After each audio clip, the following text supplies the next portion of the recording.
Hi everyone. It's been about like 3 weeks since the election, but I just want to wait and see for like all the results to come in, just to make sure nothing happened. So today I'm gonna be reacting, well not reacting, but analyzing my prediction versus the actual results of the governor's election. Um, since it's Thanksgiving break, I'm gonna probably do like president election next, Senate, and then I'll leave House for later just because there are still three uncalled seats in California and Iowa. And yeah, I don't want to react to them until like they finish counting. Okay, so governor's race. If we take a look, let's take a look at my prediction first. I had the state of Washington going safe Demo and the state of Delaware going safe Democrat. So this is over 15 points. And for Republicans, I had them winning. Hang on. Yeah, I had them winning Utah, North Dakota, Indiana, West Virginia, and Vermont by safe margins. Just a reminder, Vermont has Republican Governor Phil Scott. I say Republican in quotation marks because although he is a registered Republican, he is farther left than Joe Biden is. So that he's more liberal, yeah.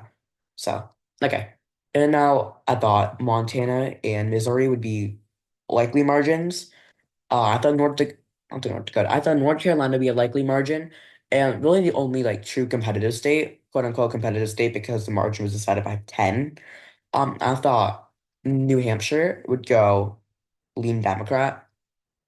I didn't bother to do margins for this. I did margins for president and Senate race, but I did some like battleground margins. I thought Josh Allen would beat Mark Robinson by about 11, like 12-ish. And then I thought Craig would beat Ayotte by about one, which did not happen at all, actually. We take a look at this actual results. Washington was, although results haven't fully come in Washington yet, we can take a look to see like where the remaining votes outstanding. Um, a lot of red counties still need to get some results in, while Democrat counties somewhat like overall, I don't think the margin's gonna change too much, and either way, it's still gonna be likely. So we can we can mark it as likely on here. Um, the state of Utah, I had it safe. It was safe. Montana, I had it as likely. It was actually safe. North Dakota and Missouri, I had likely. It was safe. West Virginia and Vermont. Iowa, I had it safe. As you see, I had it safe. Um, and actually was likely. North Carolina, I had likely, and Delaware I had safe, but it was actually likely. And only this is the only state I got wrong. I thought Craig would be Ayotte, but Ayotte won by about 9 points, which is actually kind of like I don't think many people expected it to be like 9 point margin. Trump only lost the state by two. But overall, that's an 11-point ticket split, which it's New Hampshire. New Hampshire is known for its ticket splitting, but I think a lot of people forgot how like electoral like juggernaut Kelly Ayotte was. She won her Senate race in 2010 by 23, and she lost in 2016 against Maggie Hassan, who in her own right was a very good choice for the Democratic Party. She only lost it by about 1,000 votes. So yeah, okay. So I think part of the reason I got some of the races wrong is I underestimated Democratic support. Well, actually, no, I underestimated Republican support pretty much all across the country. Um, Washington, I thought Democrats would do better than they did. Montana, I thought I Montana is a weird state because historically speaking, it's much more open to vote for a Democrat for like governor and Senate offices. We take a look at 2020. Republicans won the seat by about 12. This was a flip, but only about by 12. And even if we take a look at 2016, like I said before, Democrats, hang on, sorry guys. Okay. Steve Bullock, who won in 2020 for Senate, he actually won the race. Same ticket Donald Trump won by 20 on. So overall, a bit less competitive than I thought it would be. Missouri. Missouri's a weird state actually because a lot of people like forget it's marginally not like safe. Trump actually won the state by about 18, which was a safe margin. But even in 2020, he only won the state by about 15. And if you take a look at Senate elections, like past Senate elections, Josh Hawley won by 13, so likely state again. And if you take a look at past results, if you take a look at 2022, Schmidt won by 13. So in open races, it seems to me that it's partisanship around 13. I'm pretty sure I can't remember if this was an open race or not, but I thought it would be a bit closer than it was. No, I thought it would be yeah, I'm right. I'm right. I said my word right. West Virginia, nothing really to say here, but I did get the margin really, really off. Vermont, also, I got the margin really, really off. Delaware, honestly, I did not expect Delaware to be as close as it was. Because if you put it into retrospect, North Carolina was the best state for Democrats in this election because mayor, I believe this was an open race. I can't remember, but I think it was won by um 12 against Ramon, which um absolutely insane if you consider Mark Robinson's loss in North Carolina. Scranton Joe effect didn't really materialize because, as you know, Scranton Joe wasn't really on the ticket. Yeah.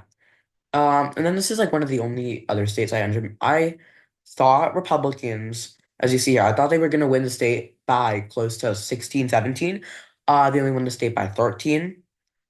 I think Mike Pence really like added a lot onto that ticket, to be honest. And this was also an open race. But Mike Braun, he's known in the state. He was the senator. Which 2020, the race was decided by 21 points. And if we take a look at this election, once again, I think it was like Jim Banks. He won by 20. So I don't really see why the governor's race was so close, but governor's race tend to be less partisan. So, pretty good. Okay. And then I saved the state of North Carolina for last. I said Robinson will lose by about 12. Um, he lost by close to 15. Actually, I think it was like 14.7, 14.8 actually.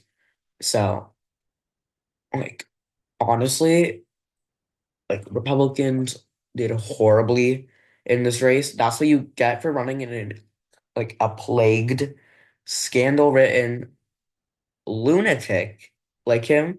Like we can look at some of the margins. Mecklenburg, 70 points in Mecklenburg, which Wake was 70 points. Like he did not do good in this. The black majority areas in North Carolina and Macomb County, home to Asheville.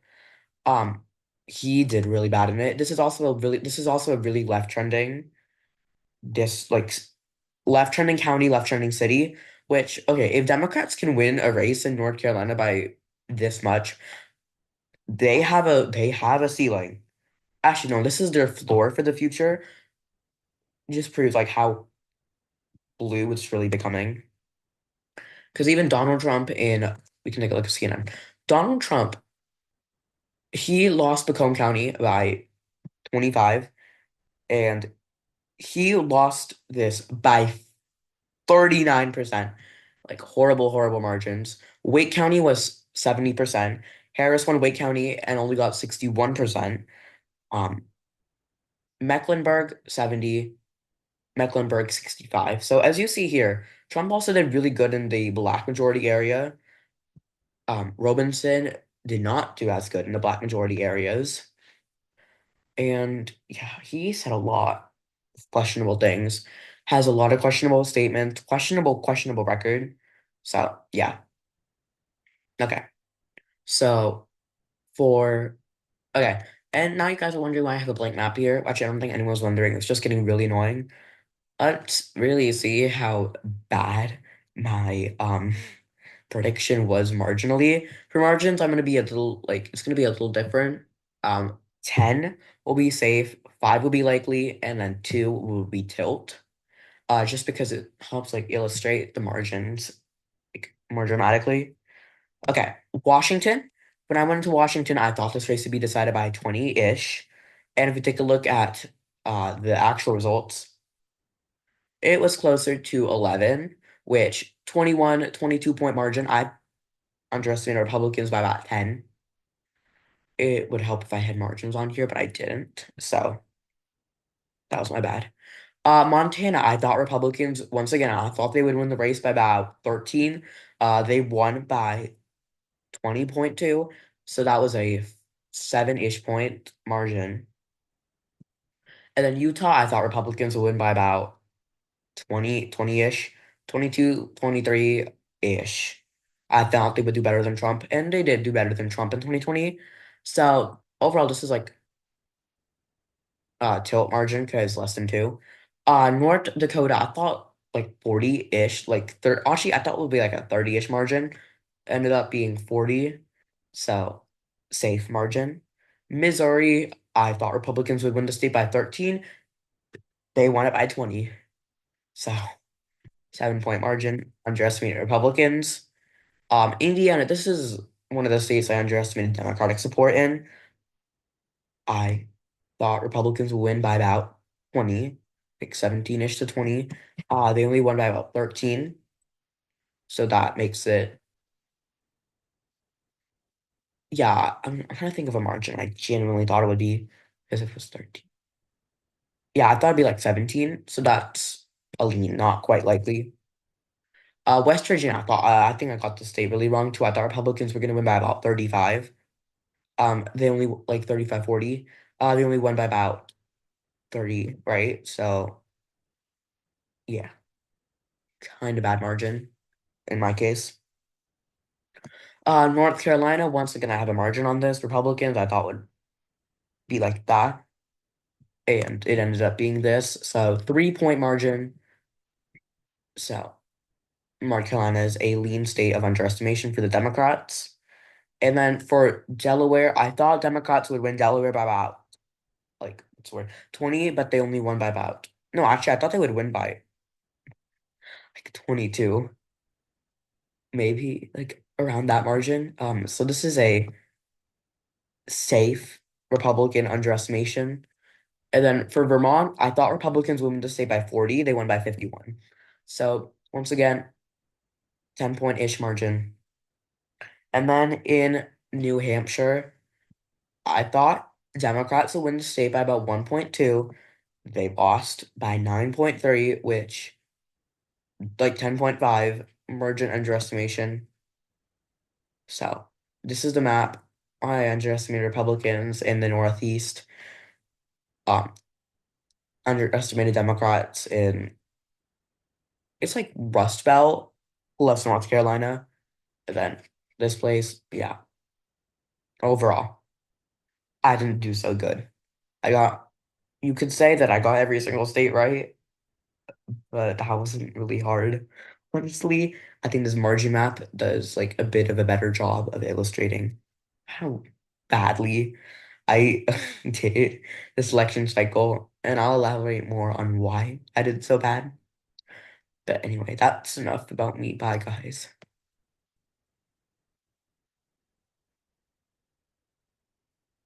Come on, video. Please stop.